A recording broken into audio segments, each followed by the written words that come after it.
Hi, this is Richard Blade, and you're listening to the Blue Zone Podcast Network as it presents Permanent Record, an in-depth look at the classic albums of the 70s and 80s, albums which have earned a permanent place of honor, both in our hearts and in our record collections.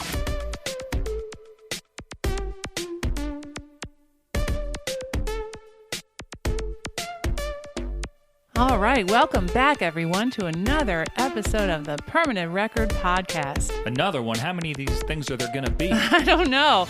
It seems like they're never ending. That's nuts. That's nuts. Yes. Hi, Brian. It's good to talk to you again and see you again. Thanks, Sarah. It's nice to see you across the table and talk with you again. Well, thank you. Yes. I don't get to see you enough. Oh, I know. Right.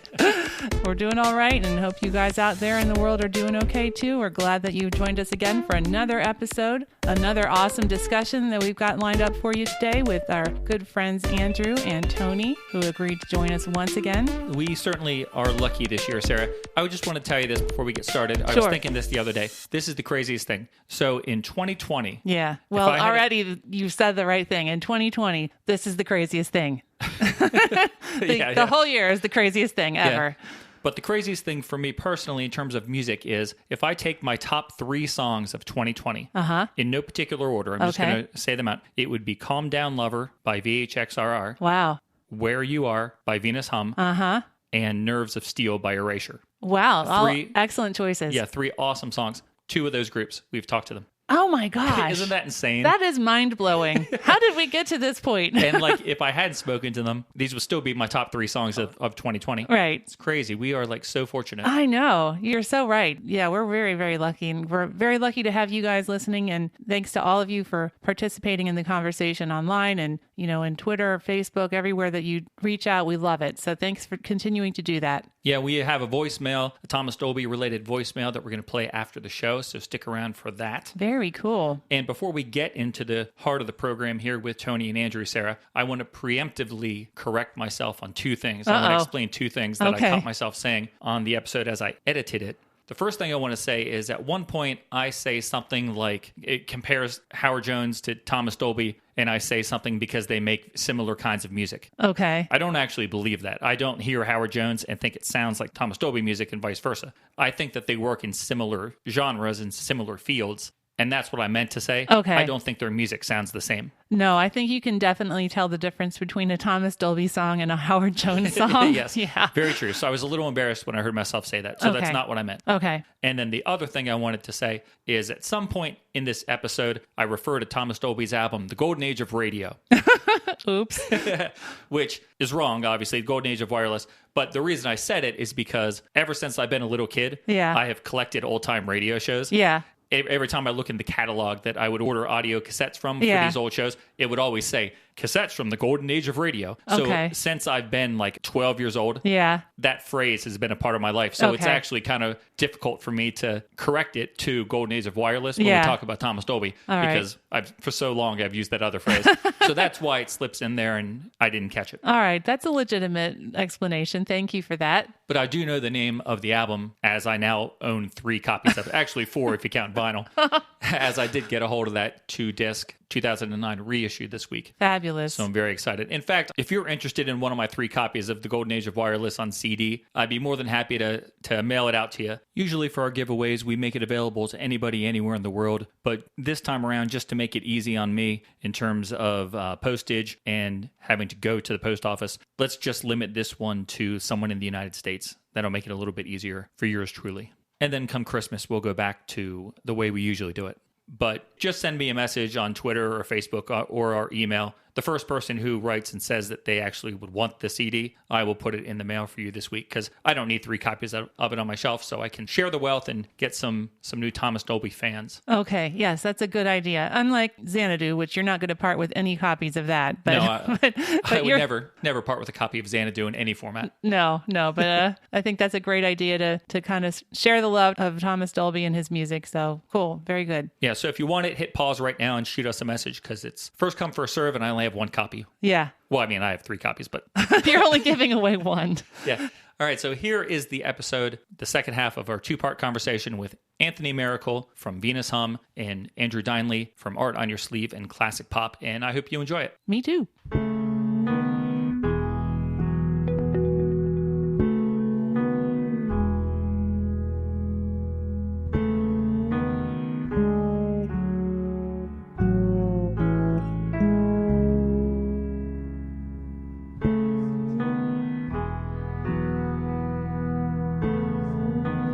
right, so then we're going to get into 1992. Wow. And the Really? last Thomas Dolby album, the last like pop album for, many The years. century. Yeah.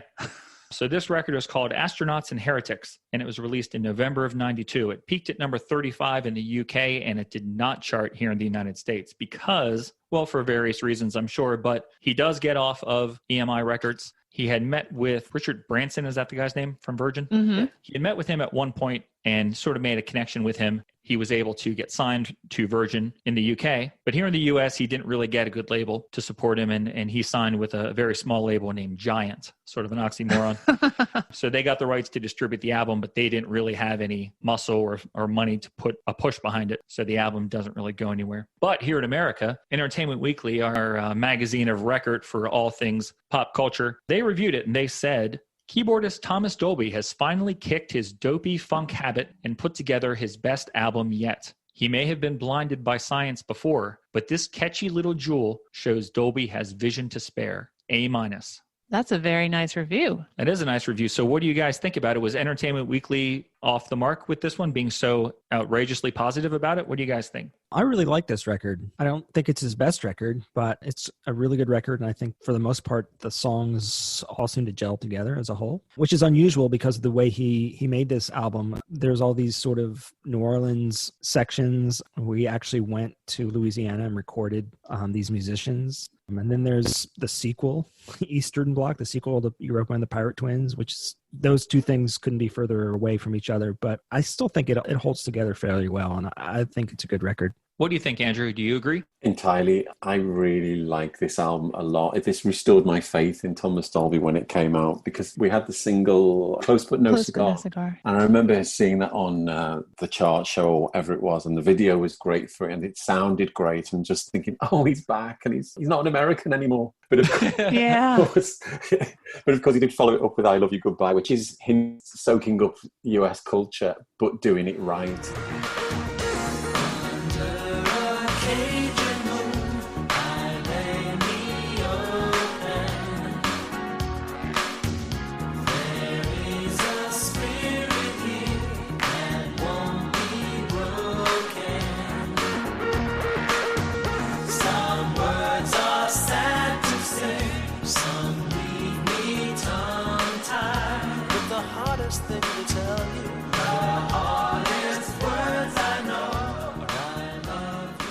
Because that's just an amazing song, and I think it's one amazing song on an amazing album. There isn't a song on this album that I don't like. It's got lots of light and shade, hasn't it? Whereas the last album is all kind of turned up to 11. This has got lots of variety throughout it, but all of the experiments work for me. They're all good songs, well produced, nicely written, and great lyrics and concepts that work, and it just all hangs together really, really nicely.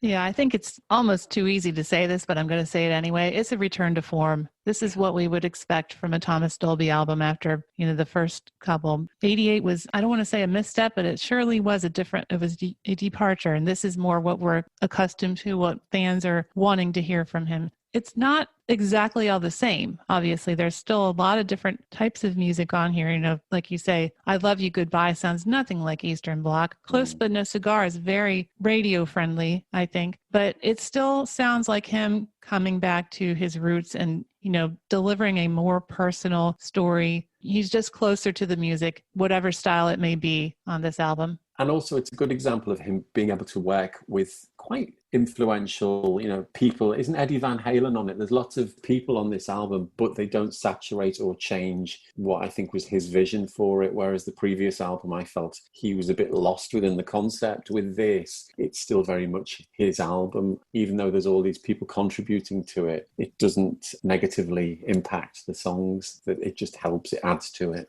Yeah, he just knows how to sprinkle the right touch of something or other in at the right time. You mentioning the guests on the albums, that's something I wanted to bring up, but I wasn't never really sure when to say it. But that's something he's been, I'll say blessed, for lack of a better word, his entire career, even in the beginning. He always has, each album has 2 or 3 big name musicians that play with him. Like Robin Hitchcock was on The Flat Earth, George Clinton on the one we just talked about, this one. Like you said, Eddie Van Halen, Andrew Partridge on the first one. And then as we go into the next album, there's a bunch of guests. He just networks like a professional and gets all these people who their styles aren't even necessarily going to jive with his, but he's able to work with them and incorporate it into a sound. I love that. I wonder if that's partly to do with him being a producer himself, though. So he's guested on other people's, he pops up on other people's tracks, doesn't he? He's quite used to that very collaborative way of working. Yeah, that's probably true. Right. From the very beginning, I think, in his career, he has had this level of credibility that has allowed him to work with a whole range of people, and they want him to help him. I mean, that's how he got involved with Joni Mitchell. And it's just, wow, why Joni Mitchell? It just seems so strange. But that's, really a testament to his talent, even from the early days, that he's been able to attract and work with so many diverse and talented people.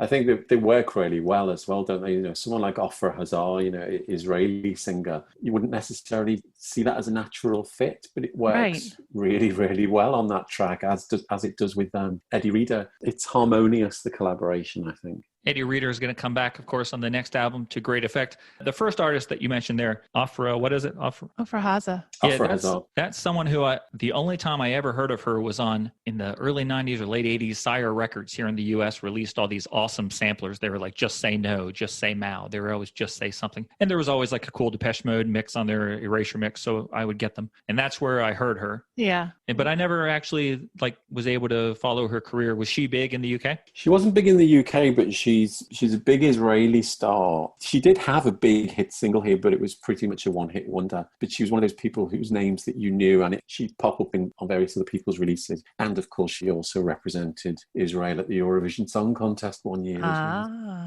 Oh, that's cool. And Thomas Dolby did produce some stuff for her as well. I don't know if it was a whole album or part of an album. You can find some footage of them working in the studio, which is pretty fascinating on YouTube. Oh, I'll have to check that out. That's cool. Yeah. Oh, yeah. So you guys all kind of like this one. You seem very upbeat about it. I haven't yet chimed in what I think. Okay. And I know that the world is waiting to see what I think. No, I agree with you guys. This is a fantastic album. And I love that he seems to be writing honestly again without feeling like he has to force these songs into any sort of mold. His sound at this point is very popish, more popish than I think it ever has been. It seems very organic, but still kind of almost overproduced. I have no problem with it. I love the sound of this record, but I think it's way more produced than anything that he's done before. The best thing is he's writing great songs again. I think some of these songs hold up with the best from, his early years. That's interesting. When I think of this record, I think of Aliens Ate My Buick as Thomas Dolby producer. When I hear this record, I think Thomas Dolby songwriter, partially because the songs are much more simple, like Close But No Cigar. That's a really simple, straight ahead guitar rock song. And yet it totally works for me. You came close, close but no cigar. You didn't miss by far. You came this close, close but no cigar.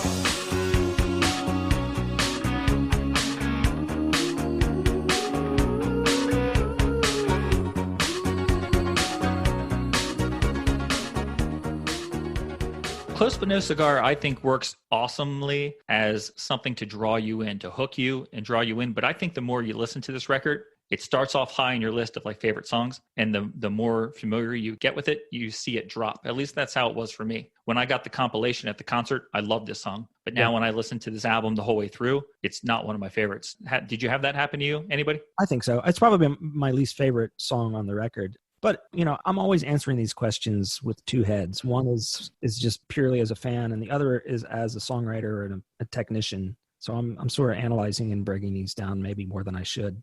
Just from a simple songcraft, it's really well done. Yeah, I think Close But No Cigar is such, like I said, a radio-friendly song. I actually remember it being played on the radio. It must have been our college station, but I know that when we played it again more recently, I was like, oh my gosh, I know this song. I was so excited because it's just so catchy. It's short. It's got all the elements of a really good pop song, I think. That definitely is true.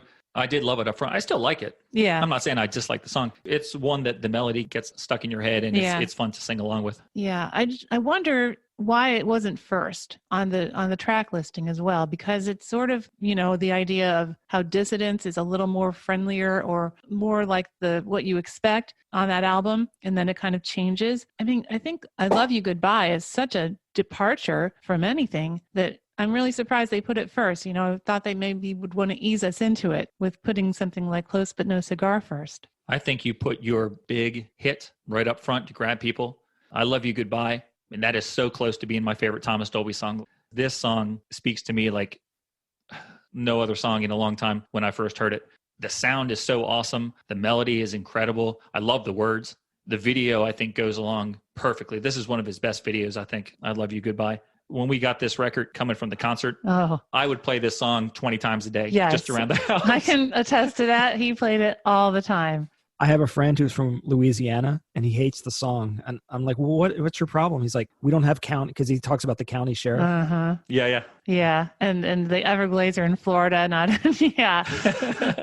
He tells a story when we saw him in concert. He told a story of going onto a radio station around New Orleans to promote the single at the time. And they explained to him like everything that was wrong with the lyrics. Mm-hmm. And he had to sit there and just sort of say, oh, that's good. Thanks. Yeah.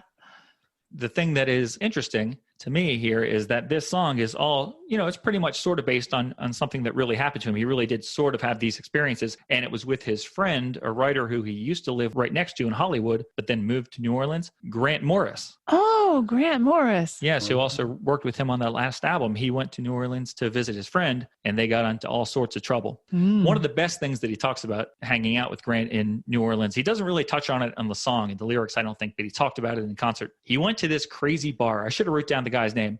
There's this guy who was like a one-hit wonder in the 50s or something like that. His top 40 song was called the Mother-in-Law Song. Oh, yeah. That guy owns a bar now in New Orleans. And every hour on the hour, a stage kind of comes out of the wall and he stands on it and lip syncs his one hit, the Mother-in-Law Song. And it's called like the Mother-in-Law Cafe or something is the name of the bar. And so he said he and his friend went to this place and saw the guy come out and lip sync the song. But I thought that was such a crazy idea. Oh, yeah.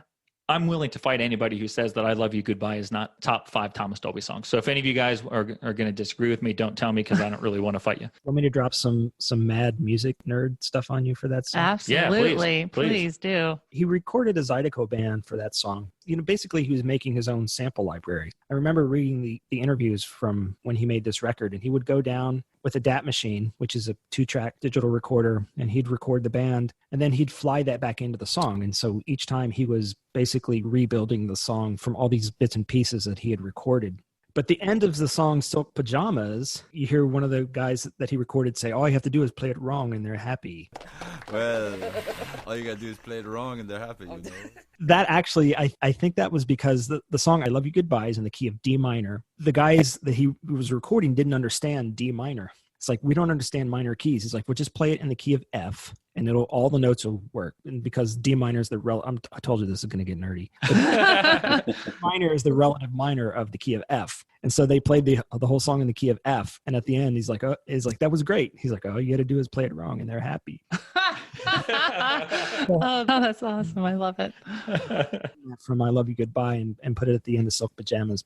Yeah, that's why that's in there. I always get a kick when I hear him say that. That's pretty cool. Is Silk Pajamas, is that the other song on here that uses that same sort of dry bone sounding noise? There's that sound in I Love You Goodbye that sort of sounds like something the Thompson Twins would have used. Yeah. Where you Is it Aguero?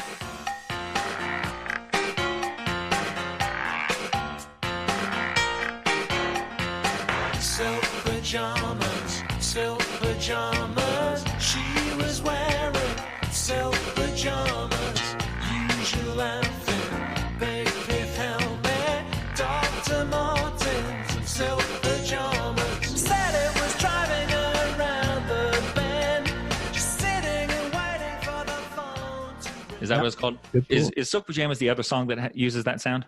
It's so loud in the track. That's a very Thomas Dolby thing to do, is to take this really bizarre sample and make it a little too loud in the track.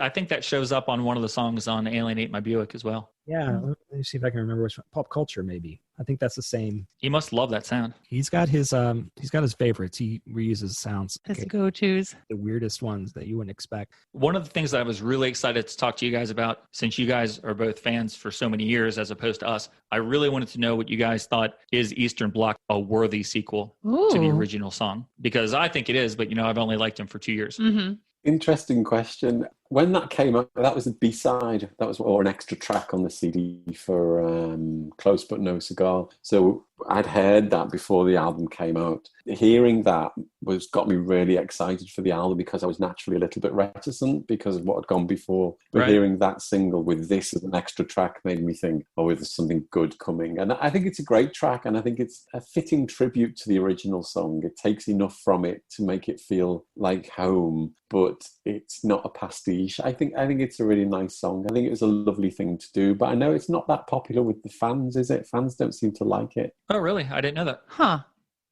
Silly fans.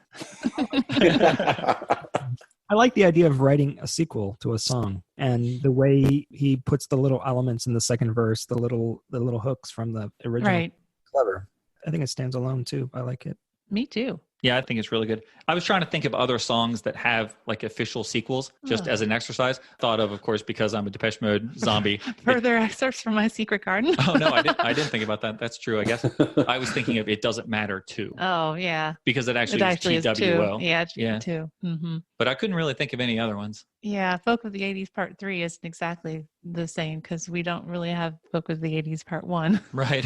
So- But it is a cool idea. It's sort of like, well, I sort of want to do a concept album. Oh, I don't have the energy. I'll just do a sequel concept song. Yeah, but it's that character coming back again as That's right. yeah, as they mentioned, the different characters that appear in these albums. And here's Europa again, all these years later. Oh, hey, I'm sorry. I forgot something in the I Love You Goodbye rambling that I did. I just wanted to tell you guys something cool. When we saw him in concert, and he talks about this in his book a little bit, he went on about how the Backstreet Boys song, I Want It That Way, how it lifted so many things from that song. He lists them all in the book. At first, I just sort of think like I can hear similarities in the melody. I love you goodbye, I want it that way. But in the book, he breaks it down to like 5 different things that they took, and it's more musical things that Tony would understand better than me. He said, should I do something about it? And his lawyer said, well, what's the worst thing that's going to happen? You're going to get like $2 million.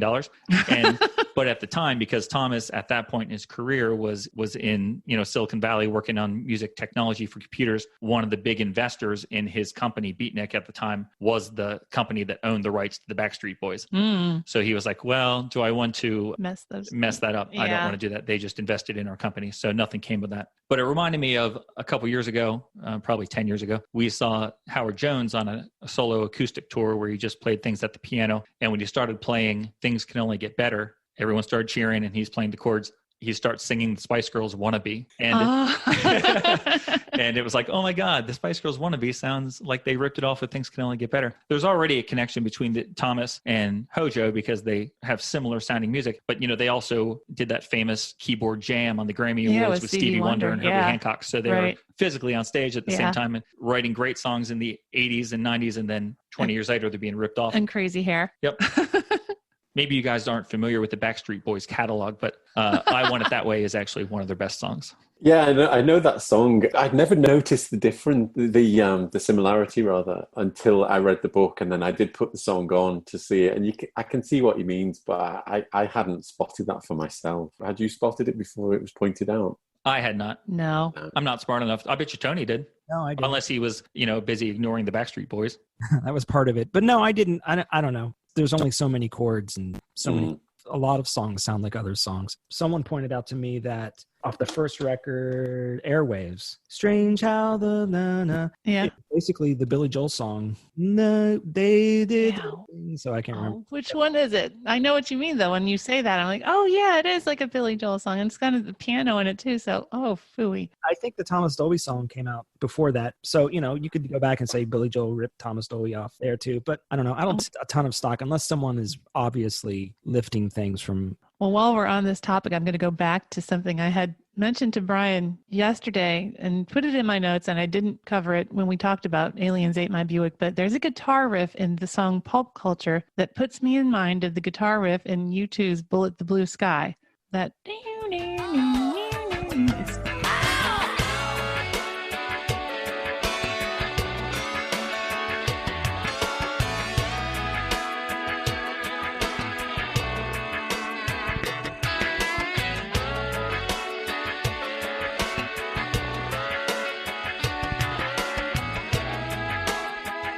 just kind of not exactly the same, but as soon as I heard it in Pulp Culture, I'm like, I know that tune. That sounds familiar. Interesting.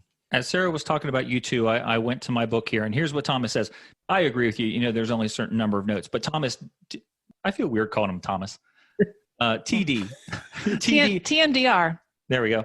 He did break it down even more so than just that in the book, so I just wanted to tell you what he said.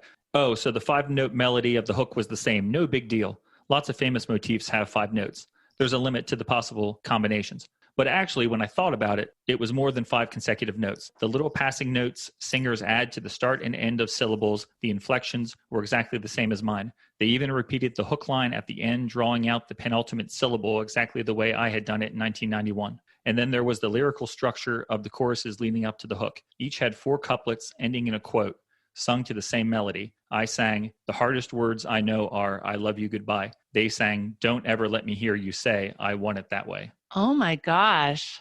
So I'm not disagreeing with you. I'm not trying to say, no, It's Tony, you're still a wrong. coincidence. It's just, I thought it was interesting. I don't know. I don't have a strong opinion about it, but I'll just say that it never struck me as being the same. You know, I didn't write the song, so I'm not as close to it as he was. And you've been exposed as a complete boy band fan here on the show since you're not willing to badmouth Backstreet Boys with me. I've never heard the song the whole way through. I know the Brooklyn Nine-Nine version. Does anybody want to talk about this album cover? Again, it's a departure, isn't it? It's certainly a departure from the album that went before it. It's got a very organic, natural feel to it, with the most bizarre picture of Thomas Dolby I think I've ever seen. Is that really him? I wasn't even sure. Yeah, it is the photograph of him on the back cover. It's Okay. very peculiar, isn't it? Quite dreamlike. Oh, yeah. Wait, what? On the back cover. Or, well, it might be an insert, but... Yeah, it's not on the back cover of mine. The back cover of mine has like a candle on a table. Oh, yeah. No, this is an insert. Oh, sorry, I'm looking at the back cover of the insert. Yes, sorry. Yeah. I wanted to ask you, do you think it's actually him? It just, almost his jawline didn't look right, but it's so hard to tell. It's such an odd picture. It's very peculiar, isn't it? But it's not the best sleeve of his. It does the job, doesn't it? Designed by Brian Jackson, whose work I'm actually not that familiar with. He's from the US, so I'm obviously more aware of English designers. But just looking back on his catalogue, it does look a bit like the August and Everything After album cover by Counting Crows, which he designed as well. It's got that. Oh yes, even the lettering, yeah. Yeah, there is a similarity there. So I don't know if that's a signature style of Brian Jackson. Possibly that's why he was employed. But it's an interesting cover, but it's not remarkable, really. No, I guess he wasn't too concerned about like it standing out on the shelves at this point. But I had in my notes that this was also credited to Larry Vigan for art direction and design. Yeah, so he was the art director and Brian was the graphic designer. So yeah, I think it was a collaborative thing, yeah. And Larry is quite famous and well known for his covers. He's done Rumors. He did other Fleetwood Mac covers. He did Pat Benatar's Seven the Hard Way and Oingo Boingo's Dead Man's Party. Nice. I know. I love me some Oingo Boingo. Uh-huh. Well, I was kind of disappointed in that cover. Up until this point, I think his covers have all been, not cover songs, I'm sorry. I think all of his record sleeves have been pretty fantastic. And when I saw this one for the first time, I remember thinking, Like I said, it's unremarkable, really, isn't it? It's predominantly just his name written in funny lettering. Yeah, and Right. I mean, the title is even a little bit hard to read down there at the bottom. It's almost like an afterthought. But the music is so good. It's such a joy to have these songs after the last album that I'm perfectly willing to forgive him for that album cover because I'm so happy with the record overall. Fine. I would agree. So what is everybody's favorite track off of this album? Sarah, what are you thinking is your favorite song? Oh, man. Well, you kind of brainwashed me into loving I Love You Goodbye. Yep, that was my goal. Kind of a joke. But I do love that song so very much. It is just a gorgeous song. But you know me. I love my dance music. I love my synth pop. And I am going to go with Eastern Bloc just because I love it's so optimistic. It's so fun. And I love that it's a callback to his earlier album. I think that's just really clever, really unique. So yeah, I'm going to pick Eastern Bloc. Okay, I'm going to pick I Love You Goodbye because I already admitted I play it 20 times a day. Uh-huh. Andrew, what did you go with for your favorite? I Live in a Suitcase. I think it's just a sublime thing. It's so atmospheric. The sounds in it are incredible. The story is great, and I think it's one of his best songs. And it's another song that is interesting to hear it broken down into all of its constituent parts. And it's always a thrill to hear him sing it live. I like that one a lot too. Yeah, that's a great live tune. And I love the journey that song takes you on. It starts small and then it goes into that fantastic spoken word section and solo, and when he's going over the falls in a barrel. I love it. Oh man. I really like Cruel. I think that's a beautiful song, very unusual, which gives it extra points. Beauty of a Dream is fantastic, but I actually prefer the version that was on the single, which I think was just piano vocal, no guitar bits from the Grateful Dead. I'm going to say Neon Sisters is my favorite, but okay. Or maybe something different. Neon Sisters is a really dark and sad song, very powerful. Can't really pick a bad one on this record. Yeah, that's a strong album. I think we were all over there. Nobody picked the same one this time. Nope. That shows how strong it was. You know, it's not like, oh, well, this is the obvious choice. Well, the great thing about such a return to form is that with him writing songs like this, firing in all cylinders again, I'm sure he got really excited about writing music again. And before too long, we're going to have another Thomas Dolby album here to discuss in the timeline. So let me just see. That was 92, 93, 94, 95. Wait a second. What's going on here? 2000, 2005. Wait, there's no Thomas Dolby albums coming out. Oh my gosh. I'm up to 2011, guys. What? 2011 for the next Thomas Dolby album. That is a lot of years. That is 8 plus, that's 19 years. Wow. You did that math. What the heck happened? What happened? Where did he go? So we did mention that he went to Silicon Valley, became a tech guru, created software called Beatnik that was important in the early development of the web. He became the music director for the very famous TED Talks. Right. And had a really interesting career, which is gone into detail in the second half of his book. We talk about music, and that half of the book doesn't have much to do with music in terms of pop music, but it's still a really interesting read. I'd highly recommend it. And he does eventually find his way back to the recording studio, and he releases an album in 2011 called Map of the Floating City. So much has happened since his last record that this album comes out and is accompanied by a web-based game designed in part by Tony's old friend, J.J. Abrams. Did you know that, Tony? I knew about the game. I didn't know J.J. was involved, but yeah, that's cool. So this record is recorded on his solar-powered studio, which he keeps in a boat on his property. The Nutmeg of Consolation is the name of the boat. And here's the review for it. It's from the website I mentioned earlier, Drowned in Sound. Dolby has always been a songwriter first and foremost. This much can be gleaned from such mini masterpieces as Flying North, Radio Silence, and Screen Kiss, and it's just as evident on this new material. With the album's concluding sequence, Dolby brings his career full circle. Having traveled the length and breadth of the flat earth, he knows that flight must end somewhere, and where better than the beginning. So we leave him perched on the edge of England, watching as the tide continues its implacable erosion. 8 out of 10. That made me sad, guys. Aww. Reading that review made me sad. All this talk of going full circle, returning at the end to your beginning, watching things erode. I'm still hoping we get more Thomas Dolby music. I don't know if that's a fruitless hope, but the last song of this album is a fantastic concluding song. But I'd like to hope that we're going to get some more, that it's not the end. I think we will. I think he's too creative to just stop there, really. I think there's ideas waiting to just explode from him, and I think there's more to come. I hope you're right. What do you think, Tony? Your life kind of intersects with Thomas Dolby's at this point. And like you mentioned before, we played it cool when you mentioned that you were hanging out with him backstage. We didn't fawn all over you or anything, but inside we were all really jealous.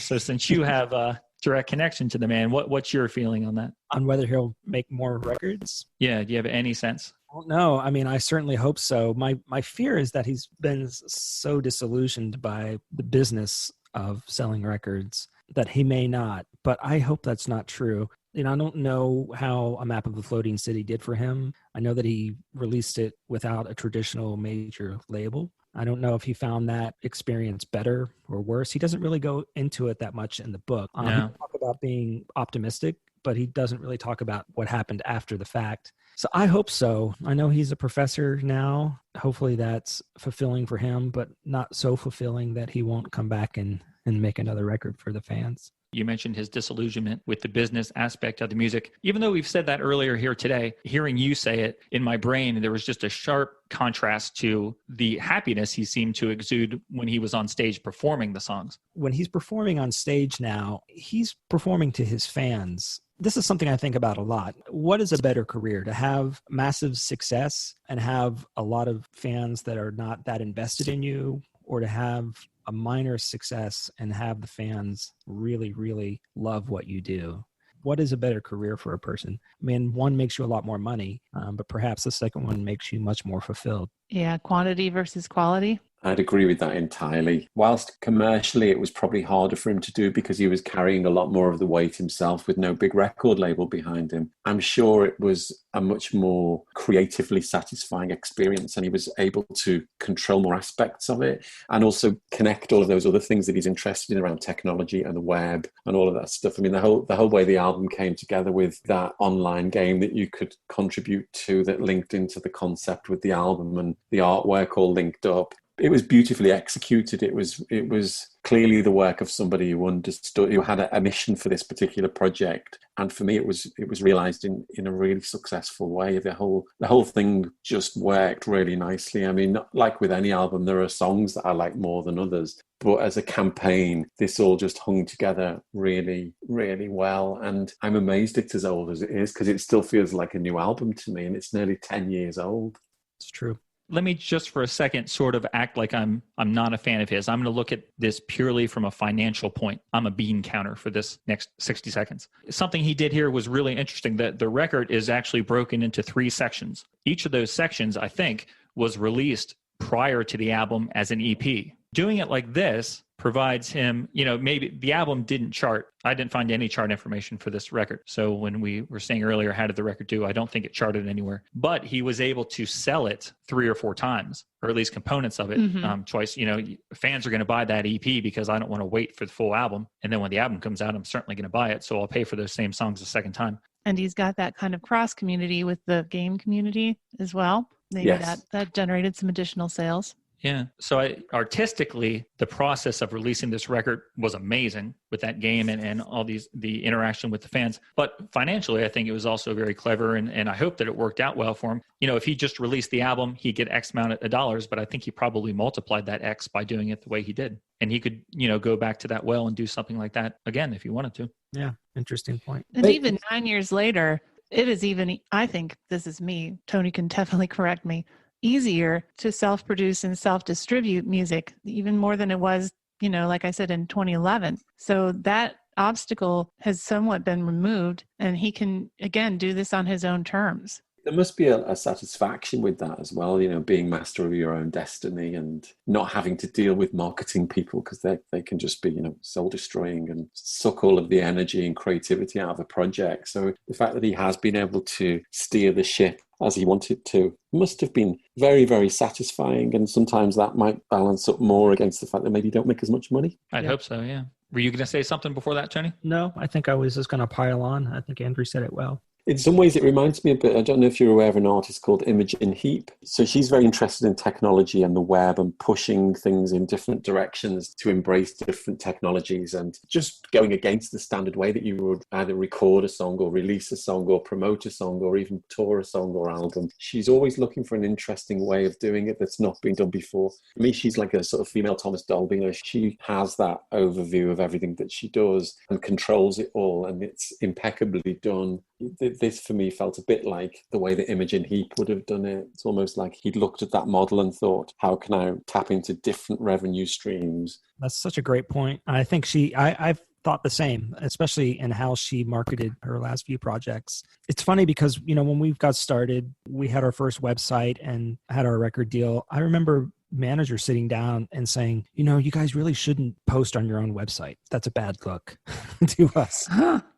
It looks too homegrown and too amateurish. Yeah, I think he was from the old school where it's like the artist sits above their audience and doesn't really connect, and the record label is meant to be the conduit between the two.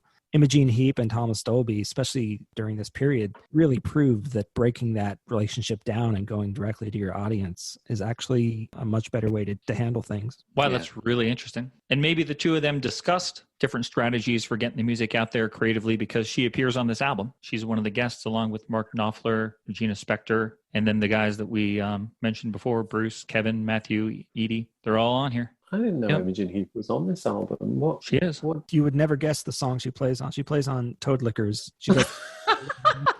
Oh yes, it's the Jew's harp, isn't it? I remember now. Yeah, I remember her tweeting about it at the time. Now, yeah. Oh my god, he plays it in the video though. Yeah, it's just that creativity that isn't just about making music. It's about art in its broader form, really. And I think that this album transcends all of those different areas, really. The design, the music, the packaging, all of the ways that you can work with it. It's pushing the boundaries with lots of things, and that's what makes it fascinating for me. There are songs on it that are stronger than others, but like I said before, it's cohesive. The package ties it all together. Very true. You know, you've alluded to that twice now, that there's songs that are stronger than others. Do you like this record? I love this album, yeah. Okay. But for me, it's the songs that verge on gimmicky that I don't particularly enjoy. And I know that he likes to do that, and it does fit with the themes that he's set out. But I don't particularly like Toad Lickers and Spice Train, maybe. But there's no bad songs on it. I think it's a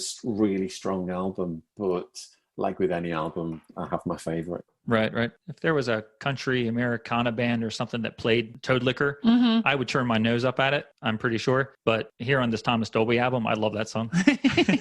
Yeah, it may almost be It's a parody strange again, but it works well. One of the things that I think is really clever about this album, the first song of the record sounds a lot like what you would expect a song to sound like when it's an 80s artist putting out an album 30 years later.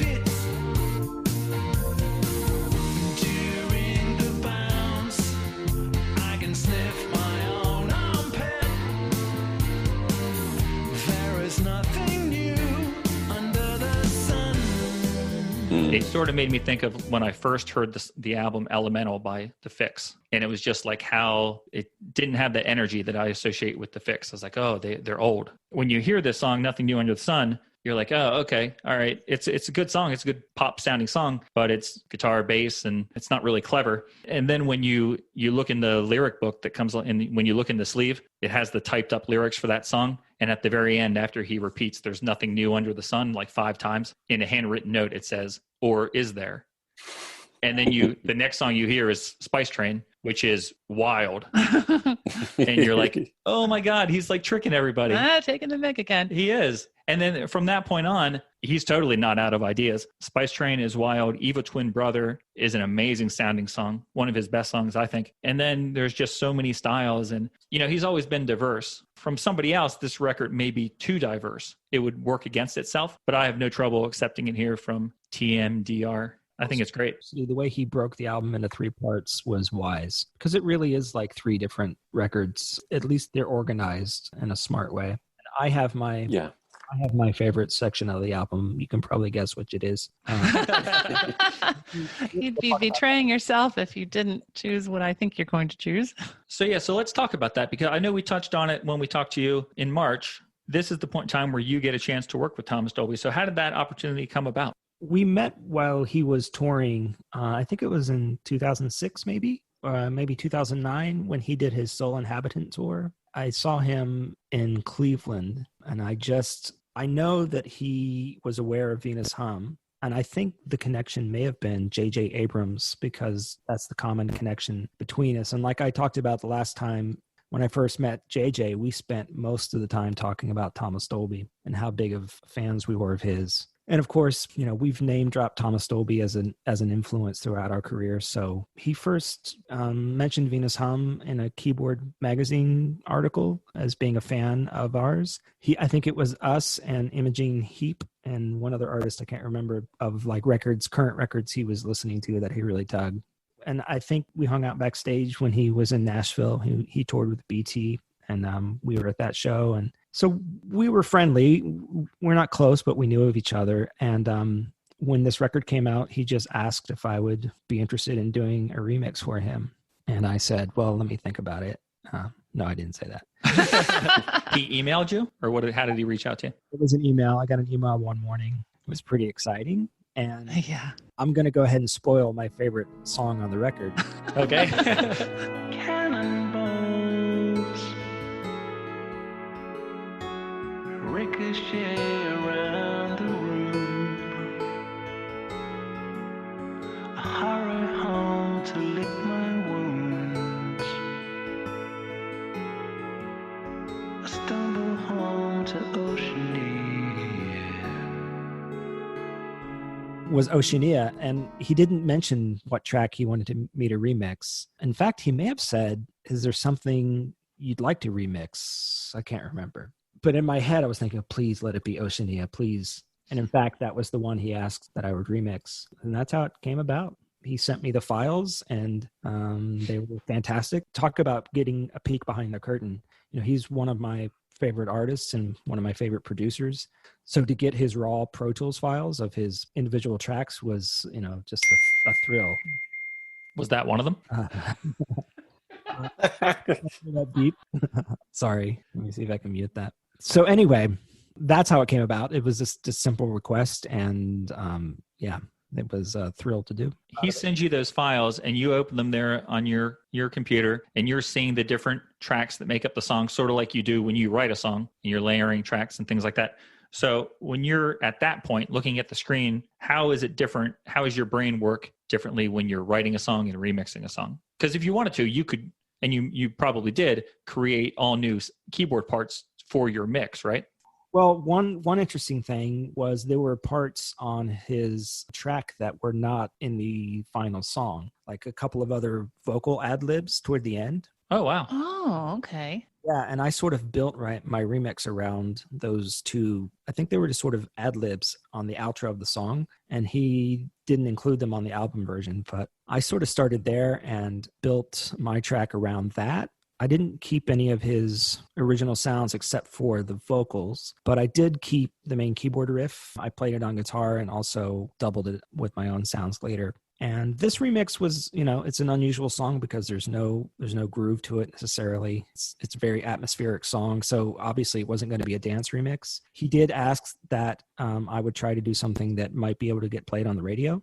So I did introduce some rhythmic elements to it and tried to sort of elevate the song, make it slightly more pop, I guess. But really, that was his only suggestion. Otherwise, he just let me go with it. That's so cool. Did you ever get to talk to him, like about the finished product? Yeah, absolutely. He had a couple of notes for me, which were fantastic. It was awesome getting notes from Thomas Dolby. So here's the thing about Thomas Dolby's songs that I've noticed as I sort of studied his music is that he has pop hooks littered throughout the songs. Way more than a lot of other artists do. I've noticed it when he produces other artists and even in his own work. I'll give you an example. Like on Europa and the Pirate Twins, there's a little like hook that happens at the end of each line. And it might just be something simple like 3 little keyboard notes that sound like a dial tone on a telephone. Or it might be those 6 hand claps. Pop, pop, pop, pop, pop, pop, pop, pop. He finds places to put little spicy melodies and counter melodies and little hooks. I think that's one reason he's so successful as a pop producer. And there were a couple of places in my remix where he suggested, it's like, I just feel like in this bar, you just need something, nothing complicated, you know. And I think I ended up putting in just a few notes on a piano. Maybe it's a little sound that happens only this one time in this one little element. Those little sprinklings they're like ear candy. Mm-hmm. That's one thing I've really learned from Thomas Dolby. So when he gave me notes, those were the notes he gave me. It's like, at this bar, I just feel like you need one little thing. You know, it's like, oh yeah, that's why you're Thomas Dolby.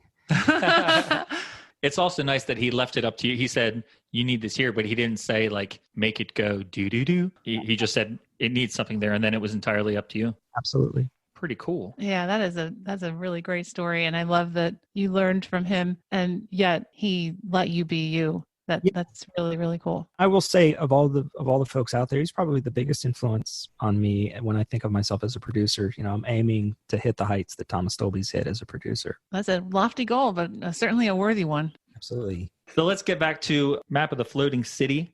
I think it's a really interesting record because of that diversity. And it's got great songs and the usual lineup of great guests and wonderful, wonderful performances. I was shocked before when you said that fans don't like Eastern Bloc. So now I'm curious. I wrote here, I have to think that longtime fans were satisfied with Dolby's return to music after 19 years. Is that true? Like, is this a highly regarded album in his catalog? I think so, yeah, just because of how integrated into the process the fans were, really. You know, I talked about it earlier, that sort of bigger process with the game, and he had a little time capsule that he drove around with him, didn't he, where fans could interact, and he did so much touring with it as well. And it was just all really clever the way that he did it, and the social media side of it was great, that you did feel, like Tony was saying before, you know, the difference between keeping that distance or feeling like you can connect up. I felt very connected as a fan with the process. I mean, obviously I didn't contribute creatively to it, but I certainly felt like I was invested in the project. Andrew, you and I must share a brain or something, because we're the same way about so many of the things you say. Yeah, I think what it is, it's almost like your team is the underdog, and you really want to promote your team and do everything you can for your team, versus some giant artist that the label just sort of sprinkles on everybody and expects everyone to like it. I don't know. I don't root for those. I don't root for those giant artists that are living in that stratosphere of the music business, because you just don't feel like everyone likes that person. You know, they sell 16 million albums. Whereas Thomas Dolby, he's our guy, you know, this is the real thing. And we really want to be invested in this, and we really want to promote what he's doing and support what he's doing. Yeah, it's just a much richer experience. You know what that reminds me of? Everything you just said is something that recently sort of came to light for me. Having spoken with you and having spoken with Rob and Vaughn from VHXRR, I have started paying attention to Bandcamp. I have the app on my phone now, and I follow a bunch of artists that are on Bandcamp on Twitter. What you described is sort of like what I'm finding on Twitter in terms of this group of artists that release music on Bandcamp. They all promote each other, and when one artist writes something, I recorded this song today, it's this, you'll see all these other artists that are also out there chiming in. This like underdog act that is trying to get their music out by any means necessary. It is like you can get caught up in that like really easily as a fan. You know, I've only bought music by a third of the bands that I'm following on Twitter, but I love seeing their posts and seeing them interact and talk about the experiences they have with writing the music and trying to get it out there. Yeah, this is an exciting time for an artist as far as being able to reach fans. You want people to feel invested. People are so excited to see my little band come back and record a few songs. And there's not a ton of people. I always say we have a very small but loyal fan base. It just feels amazing to have these folks that have stuck with us for all these years, and they're just so excited that we're doing something new. I think also it's, as creative people, as these musicians are, it's allowing them to express that creativity in so many more ways. It's not just about the music. I mean, it's always been about design to a degree because records had covers, but now it's about the kind of places where, because everything has been rewritten, it's also about where you would potentially go and tour or perform. So for instance, when I've seen Thomas Dolby live the last couple of times, they haven't been in traditional venues. They've, one was at an art centre, which was a bizarre experience, but really interesting because it was sort of in an auditorium, and I felt like I was going to a lecture. And the other one was at Union Chapel in London, which is a converted chapel, and so that felt like I was at church. They're artistic decisions in themselves. I'm not going to do a traditional tour. I'm going to get this music to these people this different music to these people in a different way, and that's what I meant earlier about this sort of overarching concept of things. It's not just about here's a song with some music on it. You might like it, you might not like it. Now it's all about the picture is much bigger now. And that's, I think, ties in with what you were saying about it being a really interesting time for musicians, that the web has opened everything up. It doesn't really matter where you are in the world now. And particularly this year, even the way that people perform now, the whole online experience has become such a crucial way of supporting artists, that the ones that embrace that and push it forward a little bit more are the ones that are going to, if not make a lot more money, they're going to be a lot more creatively satisfied. An alleyway you'd never normally take, with a neon sign beneath a fire escape. The man with the walkie-talkie said, "Come in." I wasn't there. That wasn't me. It must have been my evil Is there anything else we want to talk about? Besides What about the artwork? Yeah. Thank you, Andrew. We've got to talk about the artwork of this gorgeous album. Well, it's got gorgeous artwork as well, hasn't It really does. Paul Sizer's design work is, I follow him on Twitter, and everything he does is beautiful. I'm such a fan of his work. And it just works brilliantly for this album. It taps into all of those aspects of it, the different themes that go through it and the concept. And it's got that sort of slightly sort of steampunky look to it. For and sure. it's all just so original as well. You know, that even like all the typography he does, he creates himself. And it's just beautifully executed. In the CD I've got, you even get a little map of the floating city, a little fold-out map. It's very Tolkien-esque. And it's just touches like that, you know, you don't need to do that. And particularly when you're on a limited budget, you certainly don't need to be putting in bits of Ordnance Survey-style Tolkien maps in there. It's a labour of love, I think, from a design perspective as much as it is from the music that it packages. We did not get that fold-out map here in the U.S. We got small maps behind the CD in the jewel case. When you lift the CD, you can see real tiny map versions of the 3 different continents. Oh, We're always getting ripped off. oh. This is the double pack one. Did you get the double pack? Oh, no, I only have a single CD, so maybe I misspoke. I didn't know there was a few double. more dollars. Well, I didn't know. I bought this in 2018. Yeah. I just went on Amazon and picked the one that I found. All right. When I look through the book, I'm sure you must have these too. Each song pretty much has like a hand-drawn illustration that goes along with it that looks like someone just kind of drew it really quickly in pencil. Yeah. Like a sketch in a journal. Yeah, I like that a lot. Yeah, and the postcard theme or the letter theme on the front, I really like that. The handmade stamps, I think those are super cool. Yeah, that's Such a nice touch. I always assumed because there was a game component to this that this cover was supposed to put you in mind of like, remember Myst? Remember years ago there was a computer game called Myst? Yeah. Mm-hmm. Whenever I see this with the maps and this fancy font, it makes me think of something like that. Yeah. So I wonder if that was intentional. Yeah, you're right. It's definitely worth checking out for the double pack because there's an extra 14 tracks on the other CD. What? Oh, good heavens. 14? All right. So there's instrumental versions of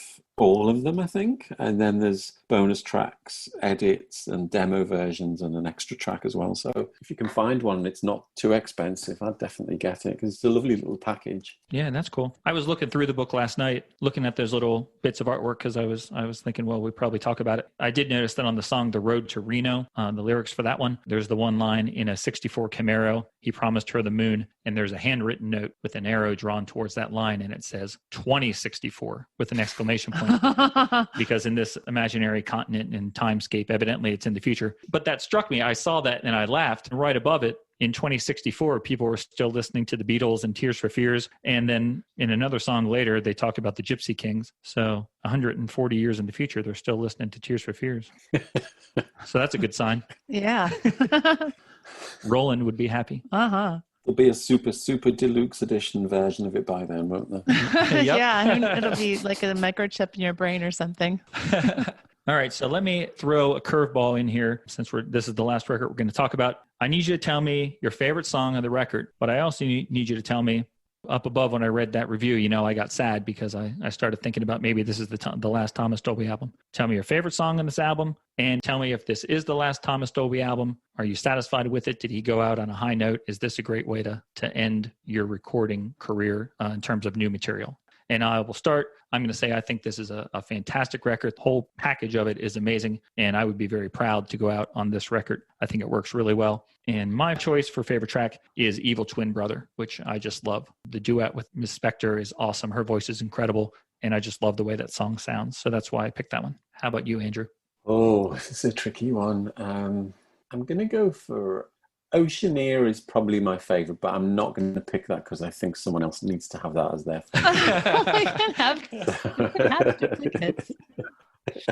And probably and has more connection to it. So I'm going to go for Road to Reno. I think it's just such an up, and it's really not traditionally my type of music at all because it's got a sort of country vibe to it. But it's such an up song with such a down story, and I quite like that. It's a great piece of music, and lyrically it's great. Cool. You surprised me with that choice. I've surprised myself with that choice as well, you know. But I'm going to stick with it. I'm going to stick with it. All right. And we're going to stretch this out. We're not going to let Tony pick his favorite song yet. We'll let him think about it some more. The suspense is building. Yep. So, Sarah, what's your favorite song? Man, I don't know, because I would say I'm not quite as familiar with this. You do play this album, but I don't know it as well. But I will tell you that yesterday when you were playing it, I was dancing like a loon around the kitchen to Road to Reno. so I might pick that one too. But I also really like Evil Twin Brother just because of the story it tells, and that kind of like can't be me. Great lyric. I love that idea. It is a fun song. So I mean, it seems like really a cop out, but I would have tie between the two of those. Oh, then you can't do that. I know. All right. Well, then I'll pick Evil Twin Brother. All right. Good choice. Okay. And Tony Miracle. Yeah. So Oceania, of course, but let me give an honorable mention to Simone. Oh, nice. I've forgotten how good that song is. I heard it the other day in my headphones. I had it on random, and Simone popped in. Such a great story. And then there's that one. This is a thing that Thomas Dolby does quite a lot. You hear it in a lot of Prefab Sprout records where he puts in a chord and a sound that is what I call the twist, where it's like something's off about it. It's harmonically dissonant or just weird sonically. And he does it in Simone, which is a song about a person named Simone who has left their partner and run off to Rio, I think, if memory serves. But there's one little twist at the end of the song where it says, "You were Simon then." And it has that one little shift of the chord. So everything is like, oh, everything just got shifted. Such an interesting moment. Yeah, take another listen to Simone. It's a really, really clever song. That does sound clever. And that's something like someone like me who doesn't know much music theory, maybe I wouldn't pick up on that. But for people who are smart enough to know it, that's really cool. Such a neat moment. I mean, the thing about Thomas Dolby, he's known as a synthesizer person, but I think his main, if this doesn't sound too pretentious, his main instrument is the recording studio. And it's how he uses the effects and the ambience of the room or just some unusual thing that really makes him a fantastic producer. And Simone has one of those moments in it. To get back to your original question, is this a great song, a great record for him to go out on? I think this is a great record for him to come back from. Oh, wow. I like that optimistic twist you've given it. I hope it's not his last album. I think this was a great return to making music, and I hope he continues. So, yeah, that's my vote. I like that a lot. To answer about whether I think it's his last, I don't think it is his last album. I think that when he does something, he invests in it 100%. And I think right now he's an academic and that's where his head is. But I also think, like most creative people, he gets bored of it and will then move on to something else and then invest in that 100%. And I think right now he's invested in what he does for education and teaching. But I'm sure at some point that hunger to be musically creative will surge up again, and there's at least a whole full album of material still to come. I hope. That's wishful thinking. Yeah, I hope so too. Hey, I planted the seeds of something 2 hours ago and then forgot to bring it up. So I just wanted to take the opportunity to do that right now. I thought of it when Tony said he gave an honorable mention. I also in my notes had an honorable mention, even though I didn't say it, to the last song. That would be my second favorite song. And To the Lifeboats is the song that features the return of the character of Caroline from that first album, Caroline 452. Europa comes back and Caroline comes back, which I thought was cool. Yes. Is it a reference to Radio Caroline? Is that where that comes from? Yes, it is. Good catch. So that is all of the, I guess, what I consider to be the real full-length albums. So in my outline for the show, guys, I left a little section right here called Odds and Ends, basically because I wanted to ask you a question about the Howard the Duck soundtrack. But if you guys have anything else that you wanted to mention that you really dig or wanted to bring up, because he does have a bunch of other projects that we didn't talk about, if you want to spotlight anything, feel free. Yeah, I mean, there's a lot of interesting stuff scattered throughout there, isn't there? And just to pick a couple of examples, I particularly enjoy the collaboration with Ryuichi Sakamoto, Field Work, which was a sort of one-off single. I really like that. And then there was another track, the one with Stevie Wonder playing the harmonica.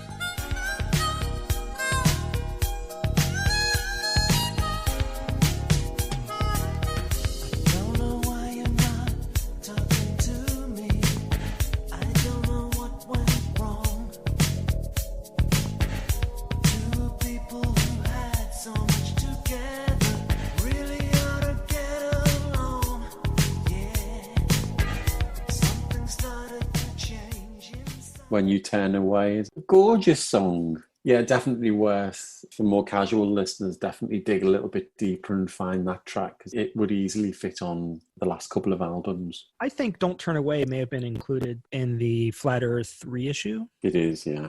You both have those 2009 reissues? I do, yeah. I'm so jealous. The other song that is, let's see, I think it may have been, there's some great ones from, let's see, Flat Earth. I want to get my facts right so I don't send people in the wrong place. Puppet Theater. That may have been. We watched that last night. That was a good song. Yeah. So that song, the track of which was used for a band called Houdini, which is a rap group from the early 80s, and a song called Magic's Wand. Oh, see, now I understand what a rap attack is. Well, it's about time. All you had to do was explain it to me. But let me ask you a question. How long have they been rocking like this? Well, rapping's always been around. Well, it's just that.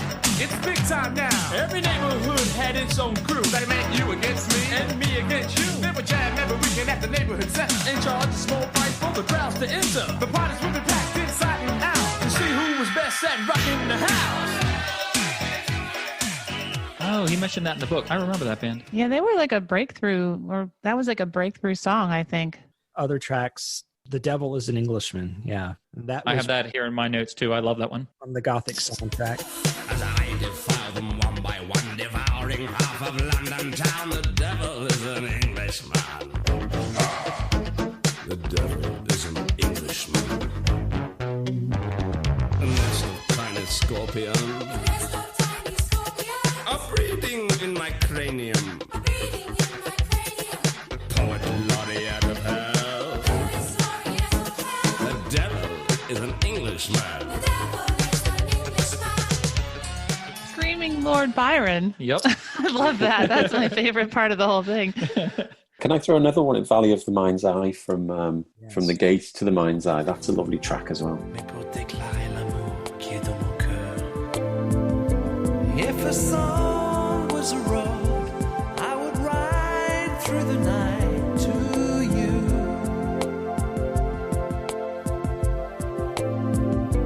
There's the moon on the rise, and I'm drawn on the tide to you. That's a wonderful song. Oh. Yeah, I just got that. I had that song, of course, that's on the Hyperactive compilation, so I knew it. But back in May, I think I ordered the full album, The Gate to the Mind's Eye, so I have it here in front of me. I like putting it on while I'm doing other stuff. When I'm working, I like to put this one on. But Valley of the Mind's Eye is the one that stood out to me the most. But that was all stuff that was for computer animation or something? Yes, yeah, it was. I don't even know if it was released in the UK, that album. It must have been, but it wasn't on my radar. And I actually bought mine in East Hampton in the States. Oh. In a little record shop there. I saw the CD and the DVD with the videos on it. Nice. How come you are in possession of all these 2-disc sets with DVDs? I'm sitting here with a CD. It's a 1-disc set and it's only a CD. The DVD was a separate release. I gotcha. Can I just say he's one of those guys that can actually pull off a beret. He looks pretty cool on the back of that that CD. I'm like, wow, that looks good, I think. He does. He reminds me of Joey Pants. Oh, yeah, I can see that. Well, for my odds and ends, basically, I wanted to just tell everybody that if you even have a slight interest in the world of computers or the world of music, check out his book, The Speed of Sound, because even if you're not a huge Thomas Dolby fan, if we didn't convince you that he is amazing, you'll still enjoy this book because he's a great storyteller and you're going to get insight into the record business and the Silicon Valley scene. Especially in the .com boom. Right. Yeah. And it's just a fascinating book, so well written. I think anybody would like it, regardless of whether or not they like the music. So my question for you guys is, so a few months ago, or maybe a year ago or so, they released like a 3-disc set of the Howard the Duck soundtrack. And I love Thomas Dolby and I love John Barry, who did most of the best James Bond themes. But it's Howard the Duck, guys. So I haven't been able to make myself put it in my shopping cart on Amazon. I think it's like $38 or something. So it's a little more expensive than a standard CD. But considering I like Thomas Dolby and John Barry, should I buy that one? Uh-oh. That's not the best answer I hear. I would say no, don't go for it. All right. Tony? Just go find the fantastic song from that soundtrack. The one you guys were both talking about? Don't walk away. That's a great song. All right. I'll find that. And I'll save myself $40, I guess. Yeah. Save it for the 2-disc sets that you're trying to find. Yeah, true. Buy the soundtrack to Toys instead. Toys. Does he do that? Yeah, he's got a track on there, and it's just a great soundtrack generally. It's a ZTT release, and it's got an exclusive Frankie song on remix on there that's not on anything else. It's got Tori Amos on there. It's a really lovely soundtrack, and there's Thomas Dolby on there as well. Maybe I'm not thinking of the right movie. Is that a Robin Williams movie? Yes. And Frankie Goes to Hollywood's on it? Yeah, because it's ZTT, isn't it? So Trevor Horn produced all the tracks. Wow, for the I did not know that. soundtrack. Worked with Hans Zimmer on it, and so it's got lots of people connected to him, like Seals on there as well, and Wendy and Lisa are on there. And Thomas Dolby, of course, is a friend of Trevor Horn, so he's on there as well. One of my favourite soundtracks. Cool, I will take a look. I did not know that. Yeah, plus there's all those Prefab Sprout albums you need to buy. Oh yeah, Oh, you guys that's right. you guys talked about that yesterday. You guys like that group quite a bit, both of you? Oh my gosh. I do, yeah. Yeah, I'm absolutely obsessed with Prefab Sprout. So start with Steve McQueen, which is their first album with Thomas Dolby. It's not called that here in America, though, right? It may be now. No. Originally, it was called Two Wheels Good, but I think the re-release, I think they got permission to use Steve McQueen. And absolutely get Jordan the Comeback, which was also produced by Thomas Dolby. And if it doesn't click with you right away, stick with it for a bit of time. I wasn't nuts about Prefab Sprout the first time I heard them. I bought their record because of Thomas Dolby. I'm absolutely obsessed. And Patty McAloon is a genius, one of the best songwriters in the world. Wow. Okay, I'll check it out. But I'd also add, even the stuff that Thomas Dolby hasn't produced for Prefab Sprout is still great. Andromeda Heights, I think, is a lovely album as well. There's just jewels scattered throughout their entire back catalogue. Highly worth exploring. Test Songs is a fantastic album, really stripped back and very underproduced, but has some great songs on it. Are they still together now? Are they playing together now? Patty McAloon, the main songwriter and singer, he continues with the band's name. I mean, it was really mostly Patty for the most part anyway. And I think he's working on a new record, but the output has slowed down quite a lot. All right, I will check out Steve McQueen, and I will let you guys know what I think, because I'm sure you'll be unable to fall asleep until you find out what I think about it. The right time of year for Prefab Sprout, too. The leaves are starting to turn. Yeah, you'll get hooked. Okay, cool. Oh, new autumn album for you. Yep. Okay. So we are so close to the end of my outline, guys. The end is in sight. So the next to last thing here was just kind of in summary, what does the work of Thomas Dolby mean to me, or you, whoever is speaking? So I don't know, Sarah, we're going to have far less to say. Yeah, I'm as a new fan, as a new convert to the world and the religion of Thomas Dolby, it's growing on me. I'm learning more about it. I'm excited to delve deeper into these albums that we already have and understand more about them, especially now that I have this great perspective and information from Tony and Andrew to give me some more perspective. And I do like that. So he's great. He's awesome. And I would mirror a lot of that. It was fascinating to talk with these two who have so much more insight into it than we do. The only thing I would add is that, like I said it before, I was really, really excited about the concert that we saw and immediately got into him and started buying CDs till I had all the ones that I could find. And it was just really fun. Like as someone who is approaching 50, it reminded me of the days back when I became obsessed with Queen and like in a short amount of time bought everything, and Bowie. Right. And the most recent time that I had been completely sucked into somebody's music career late in the 90s with Robbie Williams. Yes. So it had been almost 20 years. Right. And it was just awesome to, as like a 46-year-old who, I'm pretty much over the hill,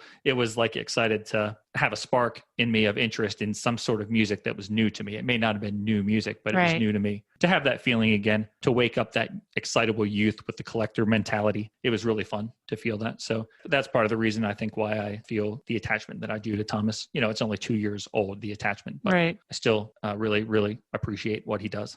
So let's go with Andrew, since Tony was on the payroll for the man. We're going to have to save him for last. So Andrew, at the end of the day, what does Thomas Dolby mean to you? He's like an old friend who you don't see that often, but whenever you do catch up with them, it's like you were never apart. And it's like you pick up where you left off and it feels familiar and friendly and comforting, and you're appreciative of it, friendship existing. Some artists are very prolific and can churn out an album every couple of years, people like Erasure or Pet Shop Boys, some of those people. And for that, I'm grateful because I'm fans of their work. Thomas Dolby isn't like that. He's much more relaxed about his release schedule, shall we say. But whenever he does release something, I'm always so grateful because it's nearly always wonderful. And it's been with me for my whole adult life, from the very early 80s when I was just discovering music. He was there. And Like I said before, the new album is nearly 10 years old, but it doesn't feel that long ago. It still feels new and fresh. And I do think there's more to come, or I at least hope there is. That's awesome. And I hope you're right. So Tony, we'll give you the last soapbox here to hop up on. What does the music and the work of Thomas Dolby mean to you? Andrew put it very well. It's funny because his output isn't great. You know, he's really only has 5 albums under the Thomas Dolby name, 5 proper albums. And they were pretty sporadic, even in the early days, release schedule wise. But I remember he was one of the few artists that every time he did come out with a record, the sense of excitement was just so intense for me. I could not wait to see what he was going to do next because I knew it would surprise me and amaze me. It might be fair to say that he's had the most influence on me as a record producer and a songwriter. He's the first person that taught me, like, you can do something within a traditional structure. You can make pop music, but elevate it to something a little more fantastic, sonically, imaginatively with the lyrics, and also with just the approach to how he marketed, especially his last album. So yeah, he's a giant in my life. Hopefully you felt like we did a good job paying tribute to the man, because I had a great time and I feel like I learned a lot. Oh, yeah. Yeah, this has been a wonderful conversation and very educational too. Great. Do you think we did him justice? I think so.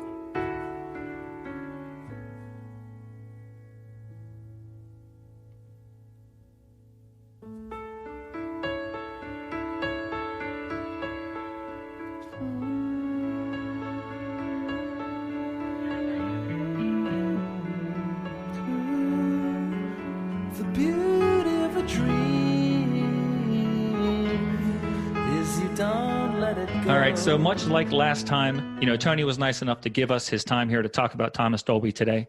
So I do want to take a chance to shine the spotlight on some of the exciting new stuff that Tony has been doing. Right, it's only fair, and we love it, so we might as well talk about it. So Venus Hum is back, folks. Hopefully you knew that already. They've released 4 songs this year on their Bandcamp page. So Tony, is this like your preferred way to release music these days? Or is there a chance that old guys like me that, like to put a CD on a shelf or put a vinyl album in our milk crate, is there a chance that we may see a release like that? We're planning to do a physical release. It'll definitely be CD. I'd like to have some vinyl as well, but we'll see about that. But in the meantime, Bandcamp is a fantastic way to support us if you want to buy stuff, because it's good for artists. They don't take too much off the top. It's just a good place for artists to connect with their fans. It's a really nice site. I've been hanging out there a little bit, like I said before, since we talked with you. If you really want to be cool to the artists that you like so much, the first Friday of every month is usually, I've noticed, a Bandcamp Friday, where they actually sort of forego their percentage on that Friday, right? If you buy something. Fantastic. They've been doing that. Yeah, so check it out, because supporting the band is a really good thing. That's right. So let's talk about the second set of songs that you brought out. The third song that got released this past summer was a song called Look. Way up the mountain, I sway. Way up the mountain, I sway. Could be the concrete, could be the lake. Normally I focus on the singing or the cool keyboard riff, but in this track, it was like the rhythm section, the drum track and the bass that just speaks to me every time I listen to it. They sort of steal the show, although the keyboards that pop in at the chorus are really sharp and they do their best to compete with the rhythm section. But I don't know. The rhythm section is just perfect in this song. Did this stem from you? I sort of think as I listened to it that this one was your idea to start with. Yeah, so Look was my baby, and it did start with that groove. One of those songs that comes together kind of quickly, which is always a good sign. Sometimes a song comes together very quickly and seems effortless, and sometimes it's like pulling teeth, and it's a nightmare to get together.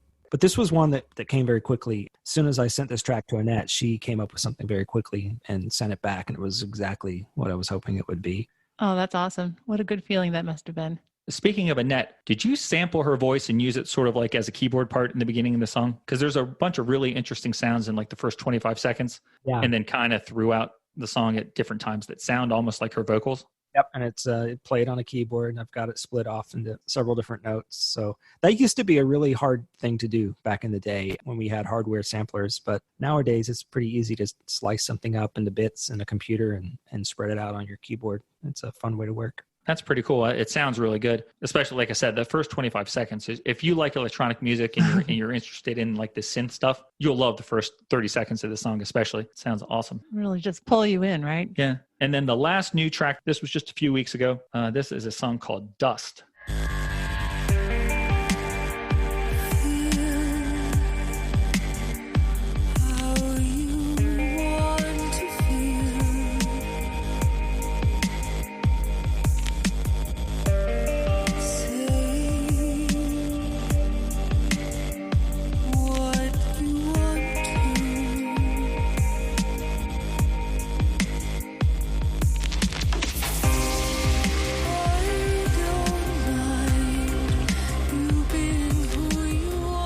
Man, there's something about, I don't know, it's sometimes I think it's the sound of the drums. Sometimes I think there's a keyboard part in there that sounds sort of just like electricity, real staticky and crackly. And sometimes I think it's the guitar part, which sort of reminds me of something Martin Gore might play. But this song sounds kind of dangerous to me. It has like a dangerous sound to it. I said the music and melody are beautiful, but the song overall has a sinister edge. Ooh. Is that something that you hear, or is that something that you intended? It sounds dusty to me. So, we didn't suggest that title to Annette. She came up with that on her own, but it does have that sort of dusty sound. That song was started by Kip, and, he came up with that super low, that big boomy kick drum and groove and that sinister bass line. This was one that actually we did put together a couple of years ago in person. And Kip was the one who suggested, we need like a guitar part, something like Depeche Mode would do. Nice. You did nail that. That was sort of what we had in mind. In that case, I sampled a single note of my guitar, and I'm doing some hocus pocus on it and playing it as a sample on the keyboard. You can hear a lot of the hocus pocus on the fade if you have your headphones in. A lot of what's happening is really strange with that guitar part. Mm. That's pretty cool. I actually did write, I think that in terms of sonics, this is the most interesting song of the batch. I think that Where You Are is beautiful and my favorite song, but this one is just fascinating to sit and listen to with your headphones. Yeah, Kip has been, for the most part, mixing these tracks at his studio in Nashville, and he is just doing an amazing job. Just getting the clarity on a lot of these sounds. I'll chime in and add a few suggestions, but mostly that's Kip doing these mixes. He's doing really well then, because they sound immaculate. Yeah, he's nailing it. I imagine Annette is she writes all the lyrics, right? Yep. Kudos to her. I like all the lyrics in the song, but I especially like the section, I don't mind you being who you want to be, just as long as you don't mind seeing all of me. Yeah. A fantastic lyric. And I was just sort of wondering, at this point in your career, when a vocal comes in from Annette to your inbox here, do you take it for granted at this point? Or are there still times where you hit play on it and you're like, oh, wow, that's really good? Well, I'm not surprised, I guess, that they're good, but I'm always delighted that her lyrics are so good. And then there's also 10% of me that's really jealous because I wish I had that gift. We were talking about Thomas Dolby, and there's sort of the two modes of Thomas Dolby. I think we talked about one where he's an observer and one where he's a participant. Right. Yep. Yeah. And with Annette, I feel like she's always a participant in her lyrics. And that's one reason that I get so excited about her lyrics, even though I don't always know what they mean. I know that they mean something to her, and I feel like they mean something to her. I think people that listen to her words feel that they mean something, and they connect. Even if they're not sure literally what they mean, they still connect. Yeah, I think I would agree with that. And it's kind of that you can't understand why, maybe, but you do understand that there is a connection there, and you can just tell that there's meaning behind these words. It's not just someone throwing them out there. So yeah, I feel that when I hear her sing. Good. Yeah, so these 4 songs have all been fantastic, and I can't wait.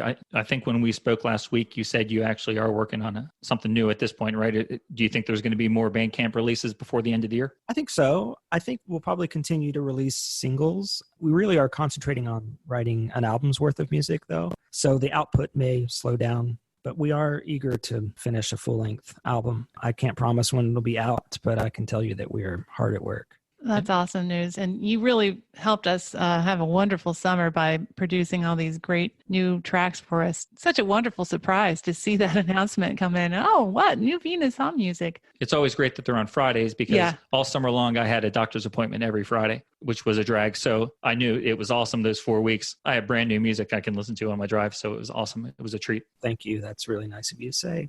In closing, let's just say we told you guys last time about if you want to get 7 CDs and a DVD for only $50, you want to visit venushum.com because you can get basically every album they've released to date. And we played samples of a lot of their songs on our interview with Tony. So you know that you pretty much love the songs. They sound exactly like something that us synth fans of the 80s, we like this stuff. So check it out if you didn't. It's a great way to build up your collection and you'll be ready when the new album comes out. You just need to add that one album to your shelf and you're set. That's right. So check that out. And in the meantime, bandcamp.com, you can find the new songs there and the videos Tony mentioned last time on their YouTube page. We'll put the link here in the show notes. Cool videos for each of these new tracks. Is there any place else we need to send people to learn about Venus Hum, or did I just cover everything? You nailed it. venushum.com if you want the central hub. But yeah, thank you.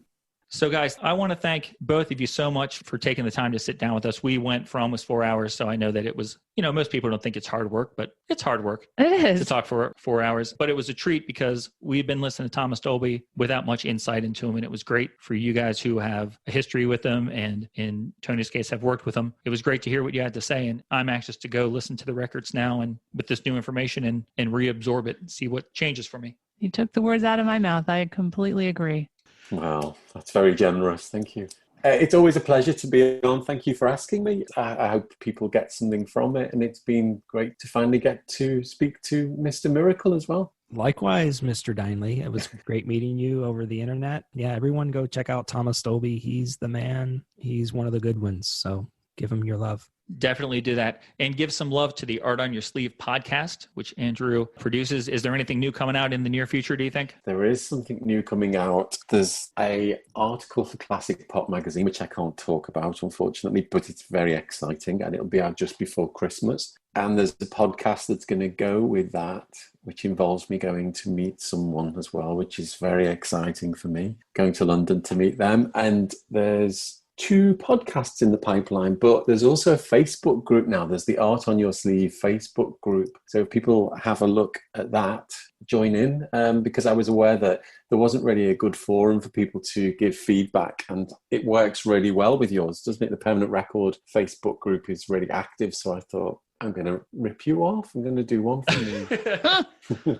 Well, we weren't the first to do it, but I agree. It's a great place for our listeners to talk together, to talk with us, share information. It's a lot of fun for us. It is. So I hope you find the same thing to be true for your group. I joined your group right away, and I'm looking forward to it. Yeah, I'm going to put some things on there as well that don't necessarily make it into articles for the magazine or make it into podcasts, but will be of interest to people who are interested in that kind of thing. So it's just another outlet really to put maybe more varied information. Very cool. The more information, the best, I always say. You do say it, and you say it just like that. I do. All right, guys. Well, thanks again so much. It was a great talking to you, and I had a blast, and we appreciate both of you.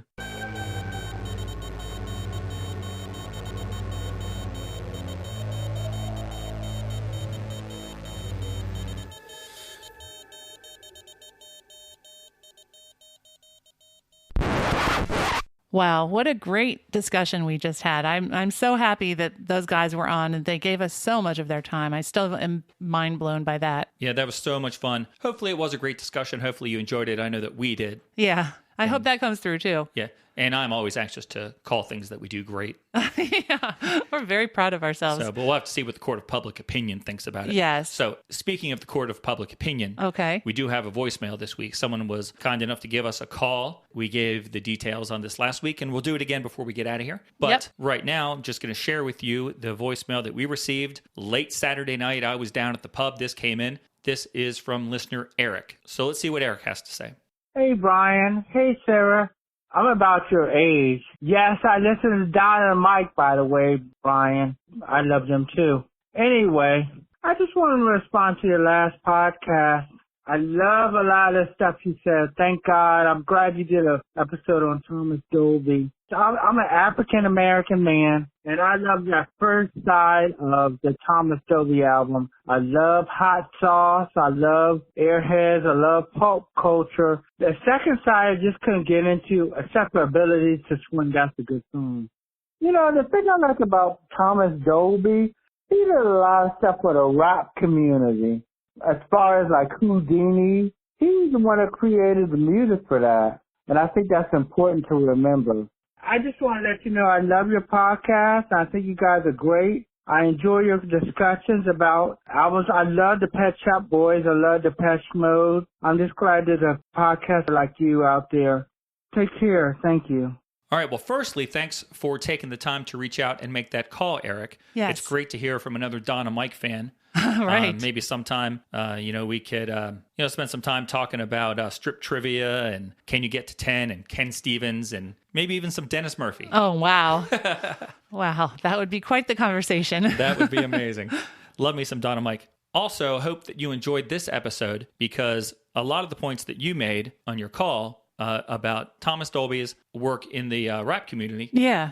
We touched on here. In particular, we played the Houdini song, Right. Magic Slamp. And that was the band that you mentioned. In the first episode, we talked about, Dolby's Cube, trying to be that dance kind of funk scene and getting George Clinton involved there. But you're right, we should have mentioned the rap side of Thomas Dolby, and luckily we did in that second half, because that Houdini song is actually pretty cool. So I'm glad you brought that up. Keep us honest. But like we said, that we did have that covered. Just wasn't part of part one. Yeah, it should have been, I guess, chronologically speaking. But hey, we got to it. And again, thank you for the voicemail. It was great to hear from you and really appreciate your thoughts and listening too. Yeah, certainly do. So speaking of the voicemail options, Sarah, let me just give the folks the details on that one more time in case they want to reach out and let us know what they think about part 2 of Thomas Dolby that they just heard. If you're in the United States, you can really easily leave us a voicemail simply by calling 724-490-8324 just on your cell phone. Wow. If you're somewhere else where that number is not going to work easily, you can go to a website,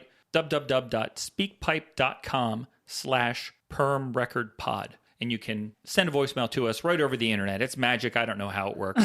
Computers. Fascinating, isn't it? Yeah, and of course, you can always follow us on Facebook and Twitter. We have really good active following there. And we're on Instagram, although we're not super active there. We try to post pictures. Now and again, we post pictures on there. We struggle with Instagram. Yeah, I know. But Facebook and Twitter, great places for you to reach out and talk to us. We're always happy to hear from you there. And you can visit our website, which is www.permanentrecordpodcast.com, to get the addresses for those socials and to read the show notes and the pictures that we post, all kinds of little things like that. Yeah, Sarah always does a great job adding like graphics to the show notes. And it's unfortunate because I noticed Apple Podcasts and a lot of podcast apps don't even display those. Mine does. I'm lucky. The podcast app that I just selected years ago to use, Podcast Addict, does a great job with show notes. I get all the links as active links and I get all the pictures. So it never occurred to me years ago that not everybody can see those. Oh, man. But if you want to see the awesome pictures that Sarah includes with everything, you can see them at our website. Oh, thank you. Yeah, sometimes it's just, the album covers, single covers, but then sometimes there's some little gems in there too. So, yeah, I'm glad you can see them on your app. Yeah, I've been enjoying them. If you are feeling particularly kind towards us, we always appreciate having folks go out to Apple Podcast and leaving us reviews for the show, because that does help us get discovered more easily somehow with the podcast search engines and things like that. That's right. And we haven't had a review this month, Sarah. We were on a roll. Oh, man. Over the summer. We had a lot of very kind reviews, but for the month of September, we didn't do that well in terms of reviews. But that's okay. I think we'll rebound, especially with the holiday season coming up. People are going to feel extra kind. Charitable, generous. Yeah, in the mood to leave a glowing review or an honest review, either way. Yep. And then the last thing we just want to mention is our Redbubble store that we talk about sometimes. It's a great place to support the podcast. There's some cool shirts and stickers and buttons that use the 2 awesome designs that have been created for us. We're like the world's smallest podcast, but 3 people have made bootleg versions of our merchandise out there. Yeah. If you go to the redbubble.com and search for Permanent Record Podcast, you'll get 7 results, and 4 of them are us. We're the one that is Blue Zone Network, Correct. and we're the cheapest ones because bootleggers don't want to waste their time with the minimal markup that we have on our stuff. Right. We lowered it. That's right. Make sure if you're going to go check it out that you look at one of our official ones. Blue Zone Network. Yeah, and the other ones are... crap. Pure crap. They've bootlegged Andrew Dineley's amazing design. Yeah, it's no good. Yep. Uncool. Heads will roll. Yeah. So in the meantime, as we're getting ready to wrap this episode up, just wanted to point out that the music we're going to use here in the closing is, of course, our friend Tony Miracle's remix of Oceania by Thomas Dolby. Awesome. We ended, the last time Tony was on the show, we ended with the same song, but we got to use it again. Well, yeah. I mean, that's a great song, and it's so cool that he remixed it and that we talked to him, and oh my gosh, yes, so definitely use it. Yeah, so check it out. Give it a listen. We hope you enjoyed the episode. Let us know what you think, and we will catch you in the month of October. Woohoo. It looks like we're going to do something a little Halloween-themed. Yes. For October, but that's all we're going to say. Get ready. Get terrified. Well, no, don't get terrified. We'll terrify you when we release the episode. Yeah, because it's going to be scary. That's right. All so right. thanks for listening, everybody. Ricochet around the room. I hurry home to lick my wounds. I stumble home to Oceania.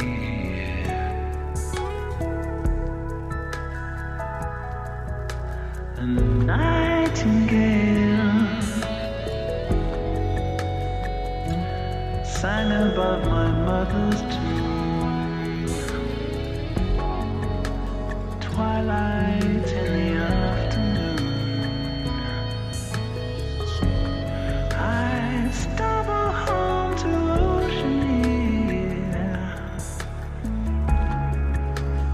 And you are free. And you are free. And you are free.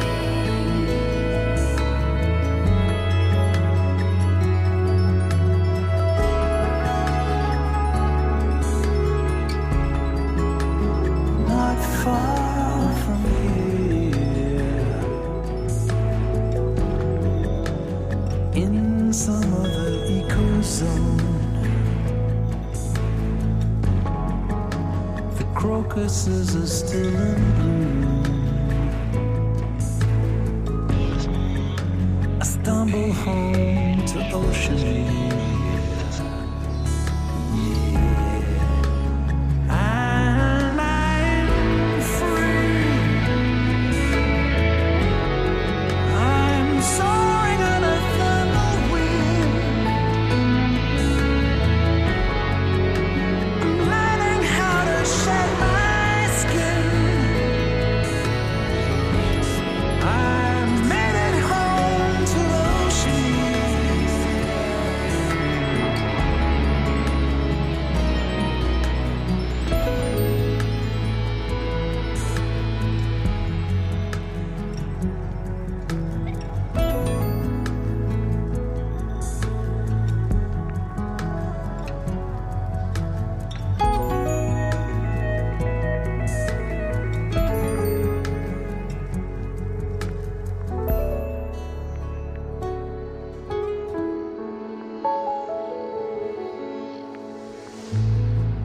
And you are free To love again. You're soaring on a thermal wind. On a thermal wind, You're learning how to shed your skin. to shed my skin. You Made it home. to Oceania. I made it home to Oceania.